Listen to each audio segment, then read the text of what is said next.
Hello, intrepid readers. How are you doing today?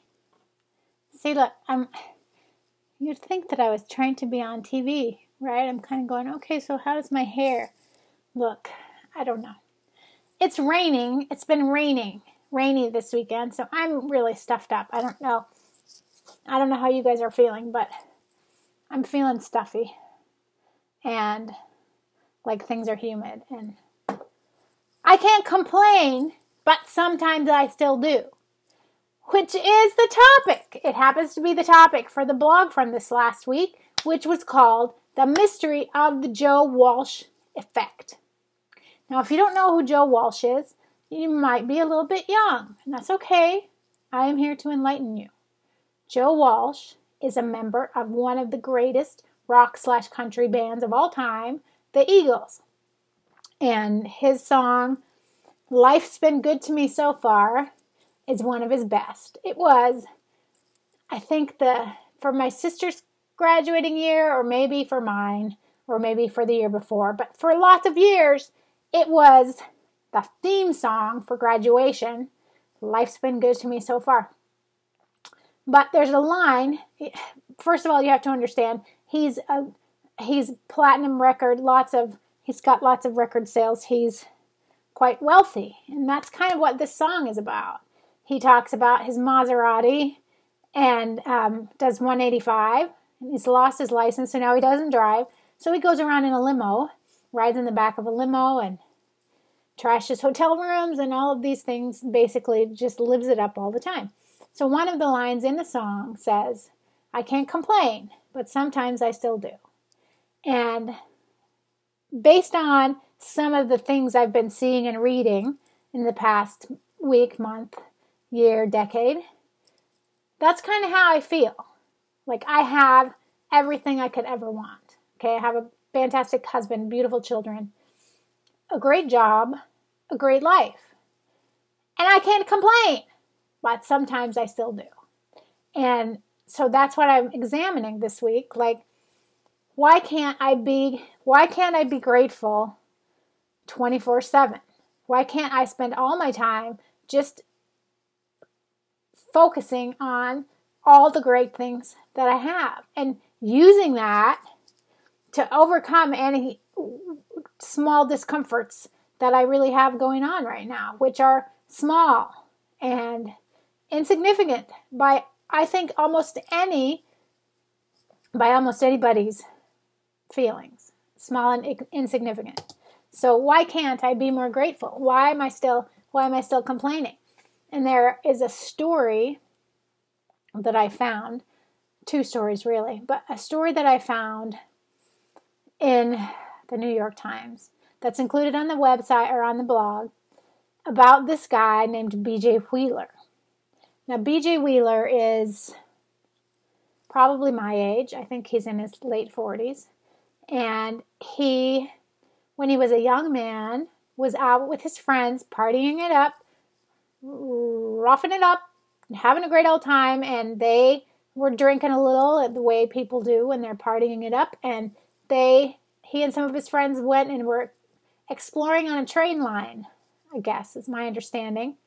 And he got up on this train, and an electrical wire as part of this train, like he hit it or grabbed it or something, and the electricity shot through his wristwatch and down through his feet. So basically when he woke up in the hospital, he was a triple amputee. He lost his hand and both of his feet.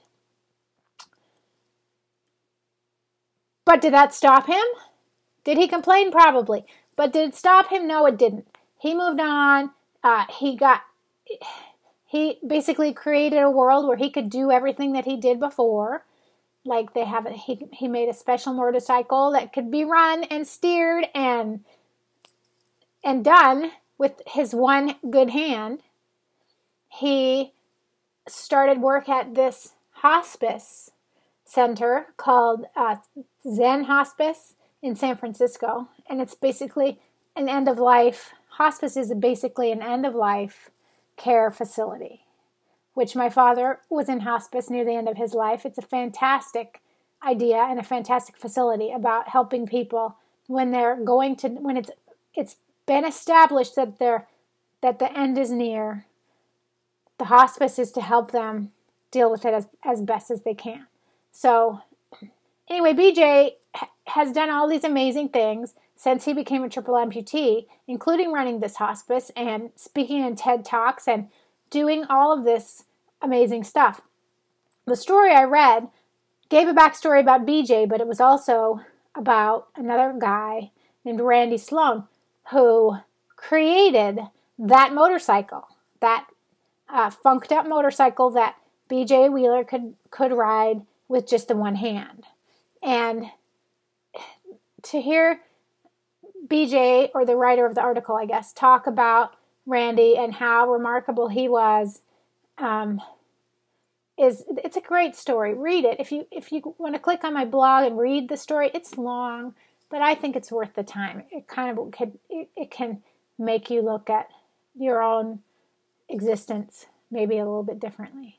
But anyway, so Randy makes this motorcycle, and a little bit later in the story, or I guess it's a couple years later, he finds out he has this aggressive form of cancer.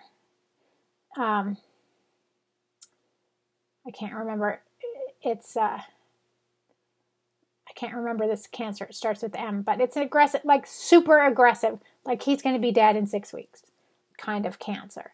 And so he goes to this Zen hospice. I mean, it's so aggressive. It's like invaded all of his organs and his bones within weeks. It was a crazy, awful story because this poor guy who has done these things for others that is wonderful, and he's like 20, he was 26 or 27 years old, so young. And he had to come to terms with his mortality, like immediately. Like, here's this illness you have, boom, you're going to die. Come to terms with it right this minute. And it just made me, the whole thing just made me think, God, it's like my biggest fear is that if I don't spend some time in a state, if I don't spend a majority of my time in gratitude for all the amazing things I have, then, well, of course, what I'm afraid of is that something bad is going to happen, and things bad will happen. Everybody's got bad things that they're going to have to deal with. I get that. But Kelley, the control freak, feels like if she can spend all her time being grateful, maybe less bad things will happen. Did that come back? Did that go away?